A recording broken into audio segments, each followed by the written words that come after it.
Welcome back to Game Talk 24/7. I'm your host, Josh Cunningham. Before we get to the video, please don't forget to hit the subscribe button down below and like the video. It really means a lot. It really helps out the channel, and I appreciate it more than you know. Also, don't be afraid to comment down below. Without further ado, let's talk sports. Hey guys, welcome back to Game Talk 24/7. Before we start talking sports, we are at 56 subscribers. Thank you to everyone who has subscribed. If you haven't subscribed, hit the subscribe button down below. We are on the road to 100 subscribers. I would really appreciate if you guys join us on this journey. Now, let's talk the college football playoffs. Today is Thursday, December 18th. We are 1 week away from Christmas, 1 day away from the college football playoffs starting tomorrow, Friday, December 19th at 8 p.m. between Oklahoma and Alabama. And that's the first game we're going to talk about. We're here. The college football playoffs is here. The dessert to our 5-star meal is here. We already had the appetizer. We already had the main course. Now it is time for the delicate, the beautiful dessert that is the college football playoffs. What we all enjoy, what we all love, and it all starts tomorrow. Between Alabama and Oklahoma in Norman, Oklahoma at the Memorial Stadium. Alabama is favored by 1.5 points. ESPN's match predictor gives Alabama a 50.9% chance of winning and Oklahoma a 49.1% chance of winning. This is going to be a really good game. This is probably going to be this and the Miami and Texas Stadium are going to be the two closest games out of the first round matchups.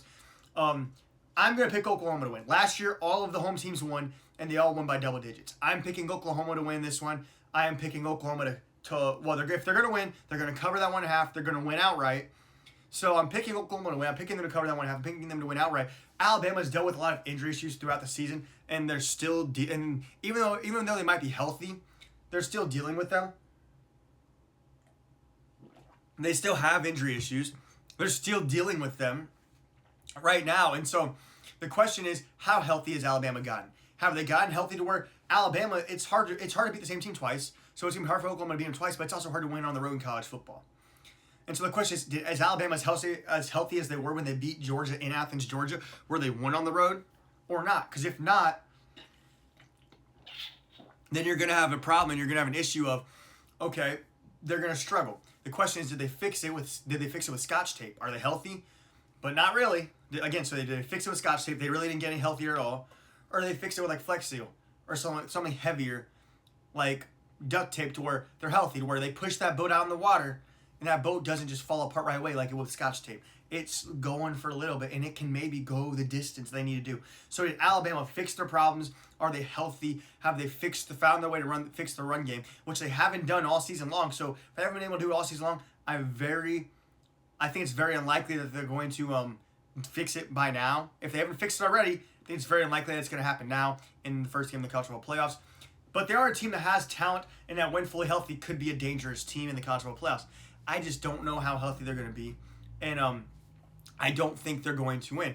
Let's look at the first game let's look at the first time this game was played in Alabama, Oklahoma versus Alabama, and Oklahoma in Alabama. Sorry, man. The first time Alabama played in Alabama in Tuscaloosa, Oklahoma won 23-21. Now Alabama outgained Oklahoma by over 200 yards. Oklahoma threw for 138 yards, ran for 74. Alabama ran for 80 and threw for 326. The difference was, though, is Oklahoma forced 3 interceptions, and it was either 3-1 or 3-0. Not interceptions, turnovers. 1 interception, 3 fumbles, and so it was either a 3-1 ratio or a 3-0 because there was 1 fumble. I'm pretty sure that Alabama recovered and did not lose, but they lost 2 fumbles and Tyson threw an interception on 1 touchdown. So the question is, can Oklahoma cause more turnovers like they've done all year long? They have a really good defense. They force turnovers. They get to the quarterback. They put pressure on. They sack the quarterback. I think it's either them or Georgia, maybe not Georgia, but it's them or one other team that's in the college football playoff that gets to the quarterback the most in all of college football and sacks the quarterback the most. But they're either 1 or 2, and they're really good at getting to the quarterback. They sack the quarterback. They get a lot of tackles for loss. They're a really aggressive defensive team. The question is, can they hold Alabama's offense to only maybe 10 points? Because if so, then they're going to win the game. 100%. And if they open the 14, I still think they're going to win the game. The problem with that is Oklahoma's offense has been very lackluster recently, especially since John Mateer injured his thumb, and coming back from that injury, their offense hasn't been the same. I mean, against Missouri, it was 17-6. Against LSU, 17-13. Against Alabama, 23-21. Those are the last 3 games. Those are all really close games. And offensively, they weren't great by Oklahoma. Against LSU, they were down most of the game until they found a way to come back late and win it. And they only gained. Now, John Mateer threw for 318 yards, 75 yards. But he also threw for 3 interceptions. And so 318 yards is great, but 3 interceptions ain't. And so that's why you see a score of 17-13 like that. They've got to fix some of those things. They also had 2 fumbles. And it doesn't say whether they lost or recovered those fumbles. That's tough. And that game was 3 weeks ago, so I don't even remember what happened when it comes to those fumbles. But that's tough. They can't do that against Alabama if they want to win. They can't throw 3 interceptions. If they gain those many, if I told you they gained 318 yards, and not Ty Simpson, John Mateer threw for 0 interceptions, you'd think Oklahoma won the game. But if I told you he gained 318 yards and threw for 3 interceptions, you'd think that game was really close and they probably lost.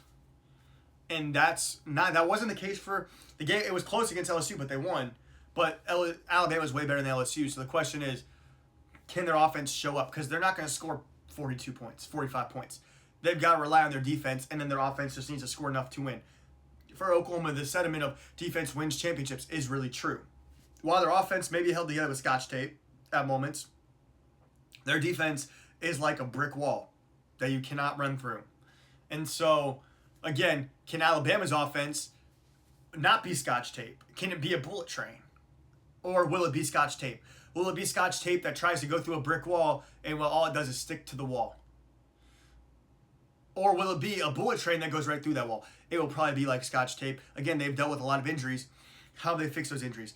Did they put the boat back together with like Flex Seal or a tougher, harder, stronger tape that, it might go the distance and might last once you push it out to sea for a little bit? Or they fix it with scotch tape to where once it hits that deeper water, and once it hits the ocean at all, once it hits that water, it's just going to fall right apart.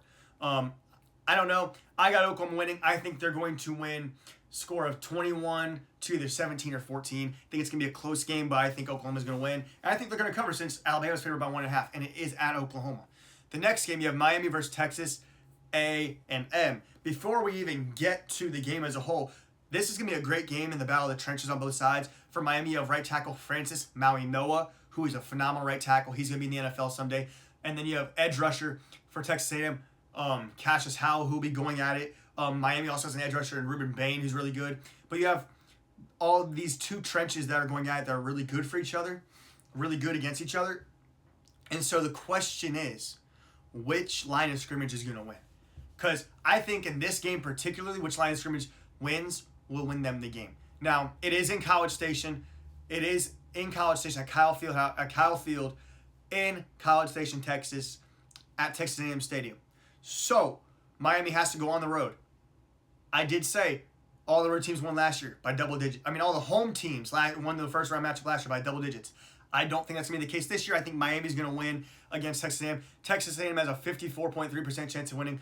Miami has a 45.7% chance of winning. Texas A&M is favored by 4 points or 3.5 points, depending on where you look. And I've got Miami winning. I think they're going to cover and win outright. And the thing is that with that is Texas A&M may have more ways to win because they can win by their run game, they can win by their pass game, they can win by Marcel Reed or not relying on Marcel Reed. Whereas Miami has to rely on Carson Beck. The run game hasn't been great at moments this year. It hasn't been terrible, but they really have to rely on Carson Beck and all of their star players to do what they need to do. They have to rely on Carson Beck. They have to rely on Mark Fletcher Jr. and Charmar Brown. And they have to rely on Malachi Toney, Keelan Marion, all these really good players for them. They have to rely on them to win. And they have to put the game on the shoulders of Carson Beck and rely on him to not throw a bunch of interceptions and cause a bunch of turnovers and throw a bunch of interceptions and let Texas A&M cause and force a bunch of turnovers in this game. Because if Carson Beck throws a lot of interceptions and a lot of turnovers happen, Miami's going to lose. But if Carson Beck steps up in these big moments and doesn't throw interceptions and plays to his capabilities, they're going to win. Again, Texas A&M has more ways to win, but do they have the right way to win? I think Miami's got the right way. I think Miami's going to have a chip on their shoulder. I think they're going to come in feeling disrespected that they almost didn't get in after the whole Notre Dame debacle. And so they're going to come in with this chip on their shoulder, and they're going to come in strong, playing hard, aggressive, fighting, and physical. And they're going to come in with momentum in this game and wanting to just go and put belt to whatever team that's in front of them in this first game. And that team is Texas A&M. Texas A&M also just lost to Texas. And in two of their last two SEC games, they were losing at halftime to South Carolina. Then they came back and won 31-30. Then they play Samford, who's an FCS team, win 4-0. Whoop-de-doo. It's an FCS team. It's Samford. Whoop-de-frickin-do. I don't care that you won 4-0. Then they go play Texas and they lose 27-17. And so when you look at that, you say, okay, what did Texas A&M learn from that loss, and will they get better? Because if they don't get better, again, just like Alabama, they're going to be fixing their problems with Scotch tape and pushing the boat out to ocean. And that boat ain't going to hold up in any type of water. But if they actually fix their problems, if they fix what was wrong and what they learned what was wrong with that loss to Texas, they could be going out there strong, and that boat could run right through like a freight train right through Miami and be one of the better teams in the college football playoff. But again, I just don't know if that's going to happen. I think Miami's going to win with that chip on their shoulder. Then you have Tulane versus Ole Miss. You have the two Group of 5 games with the Tulane and JMU playing Ole Miss and Oregon. You have Tulane at Ole Miss at Oxford, Mississippi. Neither coach is going to be there for long because, well, John Summerall, he's going from Tulane to Florida after this season's over. And then Ole Miss already doesn't have a head coach. Lane Kiffin already jumped ship. He said, I'm going to jump from boat to boat and go from Ole Miss to LSU. Now, Pete Going, the defensive coordinator, is now the head coach at Ole Miss and will be the permanent head coach at Ole Miss. So, will Ole Miss win this game? They won the game in the regular season 45-10 when they played the Tulane Green Wave. So, can they do it again? Yes. ESPN's matchup predictor gives Ole Miss an 84% chance of winning and Tulane a 16% chance of winning. And Ole Miss is favored by 16.5 or 17.5 points, depending on where you look. I think Ole Miss is going to cover. I think they're going to win. I think they're going to win by a score of 35-10. I didn't make a score prediction for Miami, Texas A&M. I think that game's going to be like a 28-21 type game. It's going to be like that. And like I said, I got Miami. It's going to be like a 28-21 or 28-24 type game, and I got Miami covering and winning. Or you could see that game being a high-scoring game like 42-35, depending on how the defenses show up. But, no, against Tulane, Ole Miss, I think it's going to be like a 35-10, a 42-10. It's going to be very similar to the first game. While Tulane's gotten better throughout the season since the last time they played Ole Miss, which was, let's see, they played Ole Miss on, what day was this? It was, well, I can't find the date, but they played Ole Miss in the fourth game of the season. Their fourth game of the season. So, very early on in the college football season. While Tulane's gotten better, so is Ole Miss. Now, Ole Miss doesn't have their head coach, so what you could say they've gotten worse, yes. But they still have Charlie Weiss, who's going to call plays. They still have some of their assistants who will be following Lane Kiffin to LSU, following and jumping ship with Lane Kiffin to LSU, but they are allowed to coach for Ole Miss in the playoffs, unlike Lane Kiffin. And so, I think Ole Miss is going to have this chip on their shoulder. They're going to, that's going to bring them together, help them play better. And I think they're going to go out there and play tough, physical, and show Lane Kiffin why he shouldn't have left. Why they could have maybe won a national championship this year if he didn't leave. Now, would they have if he didn't leave? No. But maybe they would have next year or the year after because he was trending in the right direction with Ole Miss. But he decides to go to LSU. That's, again, a whole nother story. We have videos talking about that if you want to go check them out. But no, Tulane, I just don't think they have the right answers for Ole Miss to go against Ole Miss and Trinidad Chambliss. If Trinidad Chambliss will be playing, I'm pretty sure he's going to play this game. But I mean, again, they don't really have answers for Trinidad Chambliss or Austin Simmons, whichever one you play, or Kewan Lacey, or who is their running back, or Harrison Wallace III, or Deuce Alexander, or Caden Lee. I mean, Ole Miss just has good players. They have more talent. They have more physicality. Again, when you bring the Group of 5 into the playoffs, which you have to, it's in the bylaws, and it's in the bylaws so that the committee, not the committee, but the college football playoff does not get sued by the group of five. They have to include the group of five in some wording, in some way. But when you bring the group of five, it's like bringing a pebble to a rock fight. One guy walks up with a pebble thinking that's going to do any damage. The other guy walks up with a giant boulder. And, well, that boulder's going to beat that pebble real quick. And in this case, you have Tulane, the pebble, Ole Miss, the boulder. Ole Miss is probably going to whoop Tulane, give them the belt, and beat them. And, well, again, that's not what you expect in the college football playoffs. Everyone wants the best teams. It's hard to get. It's not like March Madness where you can get Cinderellas. In football, it's hard to get Cinderellas due to the physicality, the speed, the strength, and the talent disparity between the group of five and the Power Four levels. It's so hard to get Cinderellas. Because even if one team's playing at the best, the other team's going to be playing at the best too. And even if not, the physicality, speed, and talent level holds one to a higher standard.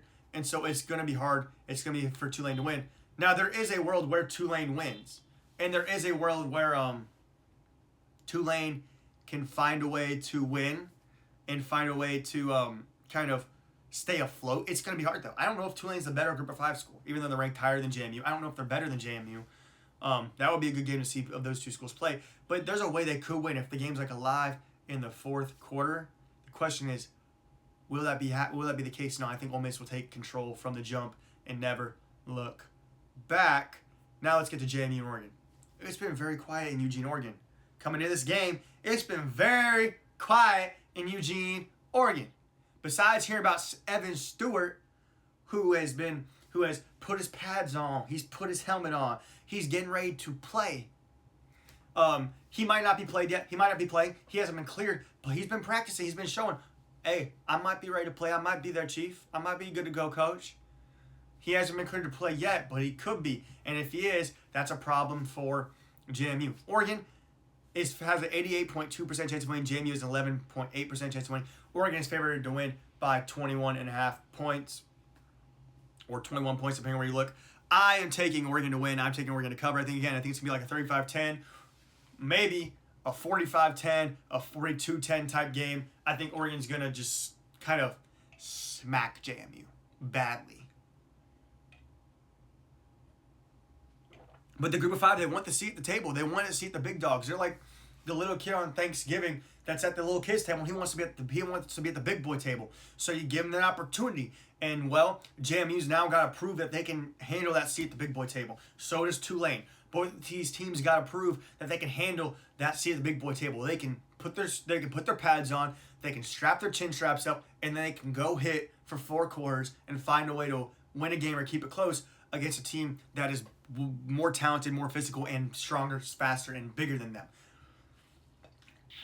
And better coached. Not saying that any of those coaches are bad, but I mean, Dan Lanning at Oregon, phenomenal. Now, Ole Miss might be a little bit of a different story with having Pete Golding as their head coach compared to John Summerall. But Ole Miss versus Tulane. But again, Dan Lanning is a phenomenal head coach at Oregon. He's going to do a good job. Oregon's going to be ready to go. Oregon doesn't even have to really go out there and do anything special. They can be bland. They can be like plain vanilla. Just plain vanilla. And win. They don't have to be like vanilla extract. You know, this little special vanilla. This vanilla that's got a little extra something to it. They don't have to do that. They can just be plain vanilla. They don't have to be this special vanilla, this vanilla extract that's got a little something to it, a little special something in it that makes it taste, that much better. They don't have to do that. They can go out there, be bland, be plain, and still probably win by 21 points.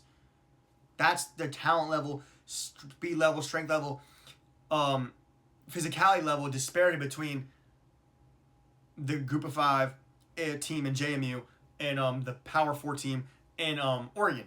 And again, that's just, in football, you have to control the line of scrimmage. In March Madness, one team can get hot and win games. In football, it's very hard to do that because you have to control the line of scrimmage for 4 quarters. And if you get hot and win that one game, you're not going to make a run because you're probably going to lose the next game. It's so hard to do it in college football. Again, I got Oregon winning either by a score like 35-10 like I did last game, or 42 or 45-10. I think Ole Miss is just good. I'm not Ole Miss. Oregon's just going to whoop JMU. It's getting a little too quiet down there in Eugene, Oregon. And when it gets quiet in Eugene, you're like, man, that coach got quiet? No offense to Dan Lanning. He talks a lot sometimes. That's a good thing.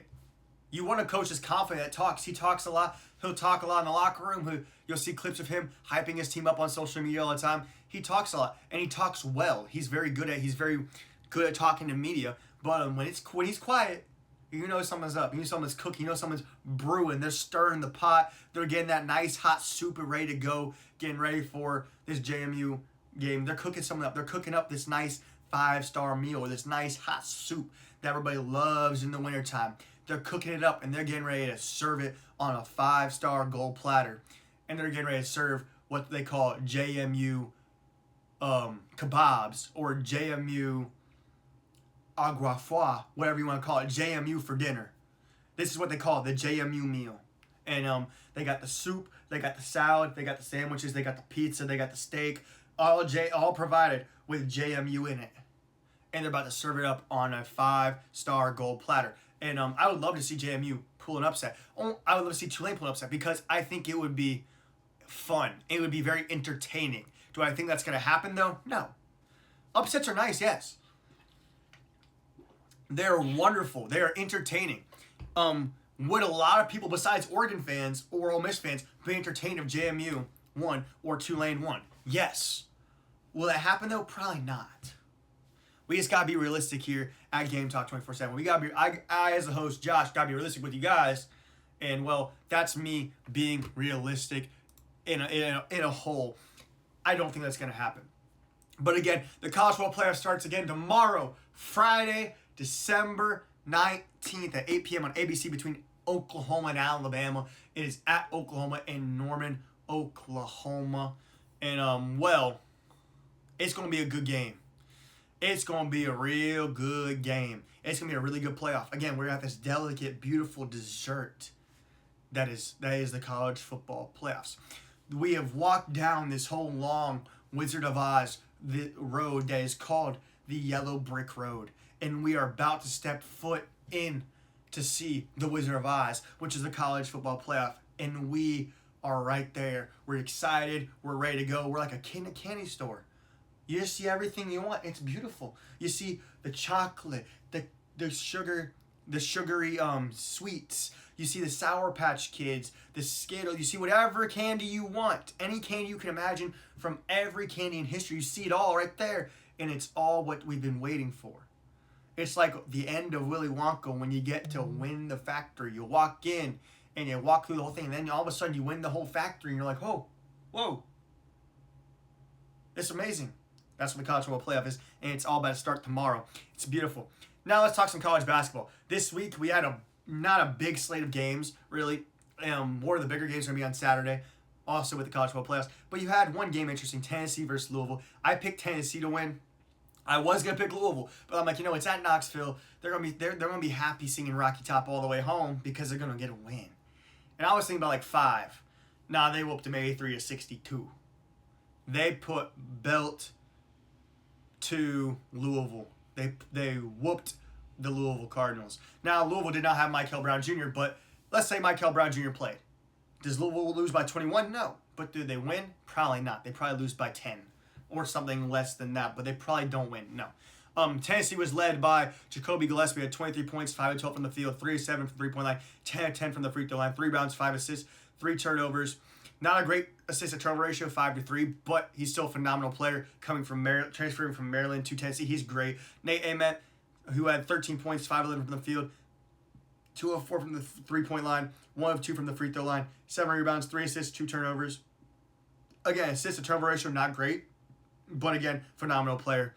Probably going to be a top 10 pick in next year's draft. Nate Ament's phenomenal. Then you have Felix Akpara, who is a machine defensively. I mean, he's got cannons. His arms like the size of my head sometimes, I feel like. He had, as a total, 8 points, 4 or 5 from the field, 2 rebounds, 2 assists, 1 turnover, 3 steals, 3 blocks. Dude's, again, a machine. You have Bishop Boswell, 5 points, 2 of 5 from the field, 1 of 3 from the free throw line, 0 for 1 from the 3-point line, 4 rebounds, 3 assists, 2 steals. Off the bench, you get Jalen Carey with 12 points, JP Estrella with 6 points, Ethan Berg with 5 points, Amari Evans with 7, and Amari Abram with 4. Tennessee as a team went 55% from the field, 39% from the 3-point line, 64% from the free throw line. They are a solid team. They overwhelmed Louisville with their size, their physicality. Louisville could not handle it. Louisville's lost both road games that they played. They lost to Arkansas 89-80, and they lost to Tennessee now 83-62. So is Louisville going to have an issue on the road? Because if so, that's not going to be nice for them when they have to go play a team, when they have to play teams like top tier teams in the ACC. Now, they get Duke at home, but they also get Duke on the road. So going to play Duke at Duke, well, that's unfortunate. Not many teams win there, and I don't think. And if Louisville has a road problem, I don't know if they're gonna be able to win there. They have to play Clemson on the road. They have to play North Carolina on the road.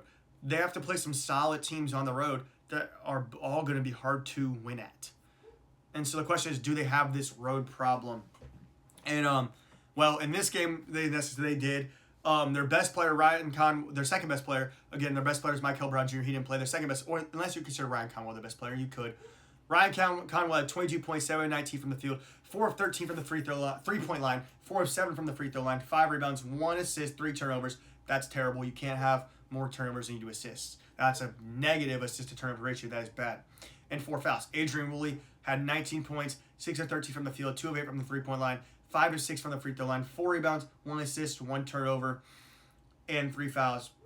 You have Sanaa with 4 points. You have Isaac McNeely, who's supposed to be their best three-point shooter, or one of their best. He's lights out from the three-point line. 1 of 7 from the three-point line, 2 of 10 from the field, 5 total points. Not good. Javon Hadley, 9 points, 4 of 8 from the field, 0 for 3 from the three-point line, 1 of 2 from the free throw line. And then you only get 3 points from your bench, with Zugris having 2 and Connie Roos having 1 point and 2 points. And so they shot 38% from the field, 21% from the three-point line, and 61% from the free throw line. They took 58 field goal attempts, and 34 of them were from behind the arc, from the three-point line. So when you have a team like Louisville who shoots more threes than they do twos, you're going to struggle to win some games. And it's going to be hard, in my opinion, for Louisville to win March Madness if they keep that up. Because if you shoot more threes than you do twos, and most of your shots from the field are threes, well, then you're going to struggle in the essence of when you have a bad shooting night like they did, they're going to struggle to score. And they had a bad shooting night. They went 7 of 34 from the three-point line. That's terrible. Again, that's a recipe for not success. That's a recipe for hot garbage.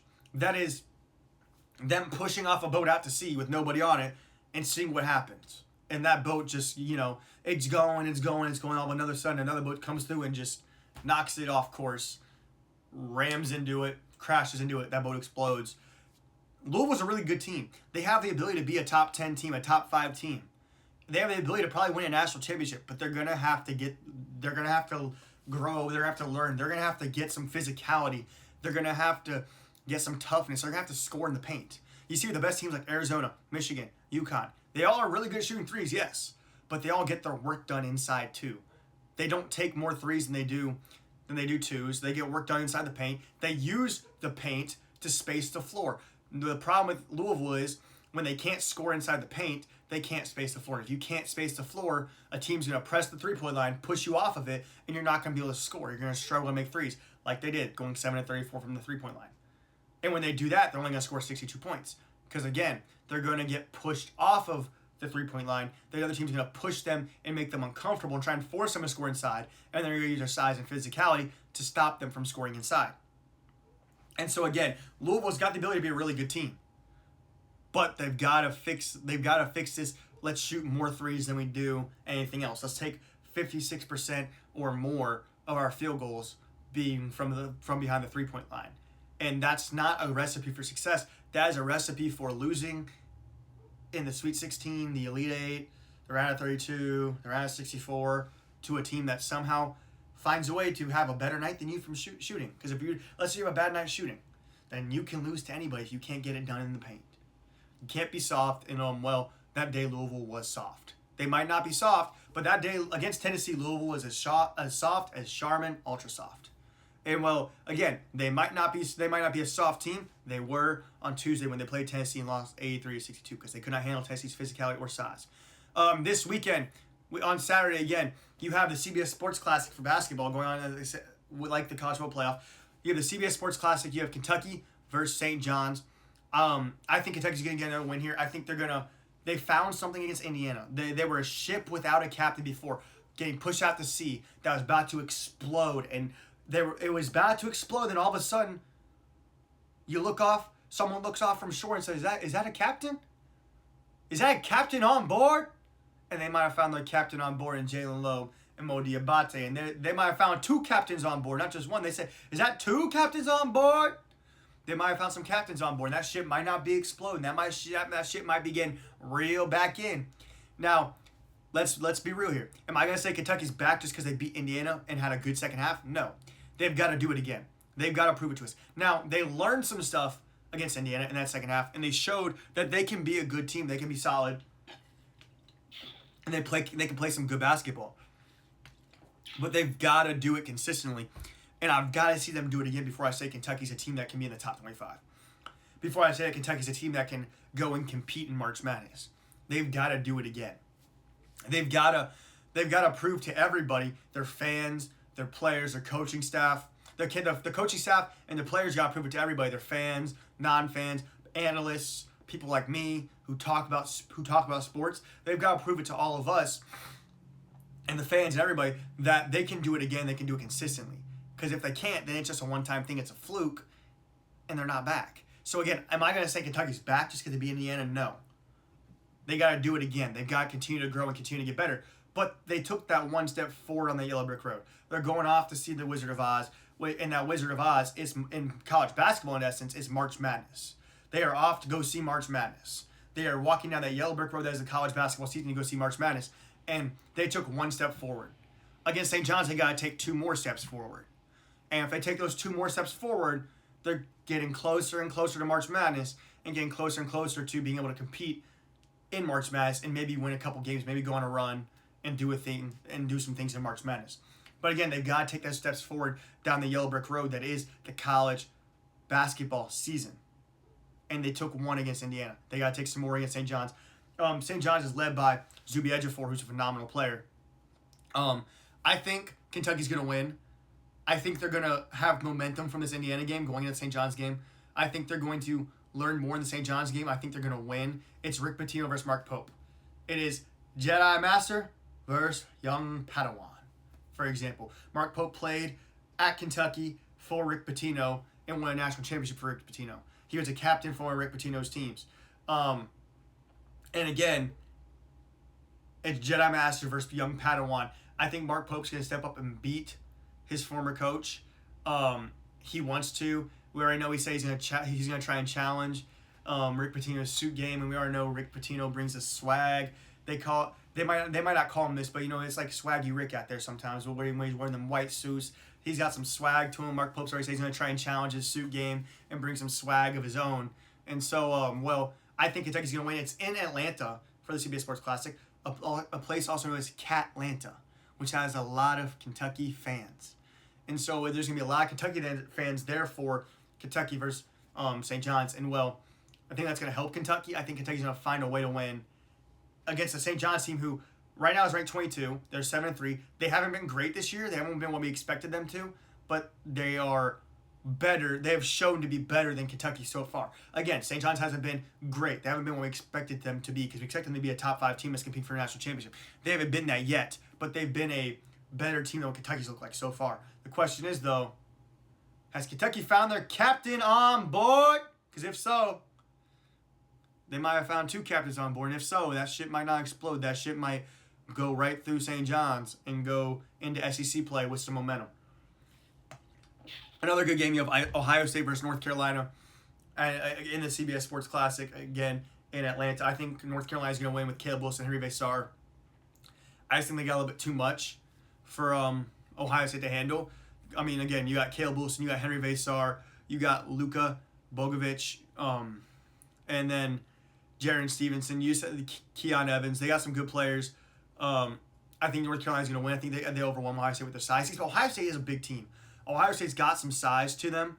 I sometimes forget they have some decent size to them with some of their bigs, but I don't know if it's enough to handle, again, North Carolina. But Ohio State is led by none other than Bruce Thornton, who averages 21.8 points. He's been at Ohio State for 4 years. He's a senior guard. He is phenomenal. And then John Mobley Jr. averages 13.8 points. Another phenomenal guard there. Then you have Christoph Tilley, who's 7 foot. He's a 7-foot senior averaging 13.8 points. So again, Ohio State's got some size with their center, Christoph Tilly. And then Ivan, I'm not even going to try and say his last name because, well, that's a weird one that I don't know how to say. He is 7'1", 250 pounds. They got some size to him, so they might be able to handle North Carolina's size. If Ohio State can keep this game close, I think they could maybe pull out away with the win because I don't think Ohio State's bad. It's year 2 under Jake Diebler. They're 8-2. They're looking to show that they're going to be strong. They're going to be a good team, and they just might be. And if they get a marquee win against a team like North Carolina in the CBS Sports Classic, that really goes towards their resume, helps show that they gives them a boost, maybe puts them inside the top, boosts them inside the top 25, and shows that they're really here to play and be a good team. You have Houston versus Arkansas. Arkansas is led by none other than Darius Acuff, Malik Thomas, and Trevin Brazile. All three really phenomenal players who are really good and can get a high moment. But Houston, they are led by none other than Emmanuel Sharp, who's averaging 17.2 points, Kingston Flemings, who's a phenomenal freshman, averaging 14.8 points, Milos Uzan, who's averaging 11.2 points, Chris Snack Jr. is averaging 9.5, Joseph Tugler 7.4. They've got size. They've got young freshmen who are like Kingston Flemings and Chris Snack Jr., who are from the class of 2025 that are doing phenomenal. They're all really good and playing really well, especially Kingston Flemings. This is probably the best offensive team Houston's had in a minute under Kelvin Sampson. And their physicality, their defense is also still really good. And I don't think Arkansas is going to be able to handle that physicality and that defense that those Kelvin Sampson Houston teams bring. Because when you have the defense and the physicality that this Houston team has with the offense that they have under the head coach of Kelvin Sampson, it's going to be hard to beat. But John Calipari, if anyone can do it, it might be John Calipari, who's going to be a Hall of Fame coach. He might be able to do it. He might not. He's not the best X's and O's coach. He's really good recruiting, but his X's and O's have fallen off. Then you have Virginia, Maryland. If you get the Maryland team that showed up in the first half against Michigan, that had them leading by 5 against Michigan, they might be able to win. But I think Virginia's going to win. They are 9-1, back in the top 25 for the first time without Tony Bennett. The question is, can they keep going? How good is Virginia? Can they keep going? Can they keep reaching new heights under this new coach? Then you have Purdue at Auburn. Again, first-year head coach Stephen Pearl. After Bruce Pearl left right before the season, I don't think Auburn's going to be able to beat Purdue. Purdue's got too many good players like Braden Smith, Trey Kaufman-Renn, who are both like National Player of the Year candidates. They both probably will finish in the top 20 at the end of the season. And then you have Fletcher Lawyer. And Auburn, while they have some decent players, because they have Keyshawn Hall and Tahad Pettiford, they really, outside of that, Kevin Overton, Keyshawn Murphy are really their next best producers, but they've struggled a little bit. They've had some good moments, they've had some bad moments, but they haven't had the moments that Purdue's had, and I don't think they'll be able to beat Purdue. They have Texas Tech versus Duke. Texas Tech with JT Toppin and Christian Anderson, again, but they need to get, those two are really good, but they need to get more solid production from the rest of the team and mostly from the bench if they want to be able to beat a team like Duke. And Duke's just got too much size, I think, to combat with that. Now, JT Toppin's got some size, but I mean, Duke, you got Cameron Boozer, who's big. You got Patrick Ngongba, who's big. You've got Malik Brown, Nicholas Kamenia. They've all got size. They're led by Cameron Boozer, who has 23.3 points a game. Isaiah Evans, then 12.5. Patrick Ngongba, 11.7. Caleb Foster, 9.1. Then you got Dame Star, Malik Brown, Nicholas Kamenia, Caden Boozer, Darren Harris. So their list just goes on.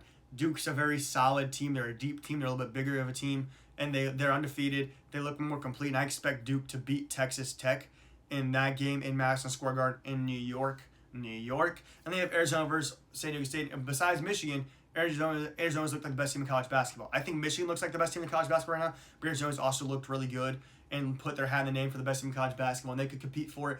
And I think Arizona is going to whoop San Diego State badly, led by Koa Pete, Braden Burries, Jaden Bradley, Karchenkov. They get it done. Arizona gets it done. Again, they have my pick probably for Big 12 Sixth Man of the Year, and maybe Anthony Del Orso, and he might be able to win national Sixth Man of the Year. He is a phenomenal player. He has not even started a single game, and he is this year for him, but he is a phenomenal player for Arizona, and I think Arizona is just going to get it done against San Diego State. No offense to San Diego State. They have not really – they've been good, San Diego State, but they haven't been as good as we thought they could be, which was a top 25 team so far this year. But again, that's what I think is going to happen. Again, the college football playoff starts tomorrow, Friday, December 19th. 14th at 8 p.m. on ABC between Oklahoma and Alabama. You guys won't want to miss it. Then on Saturday, we got more college football playoff games and college basketball. That's Game Talk 24/7. Thank you guys for watching.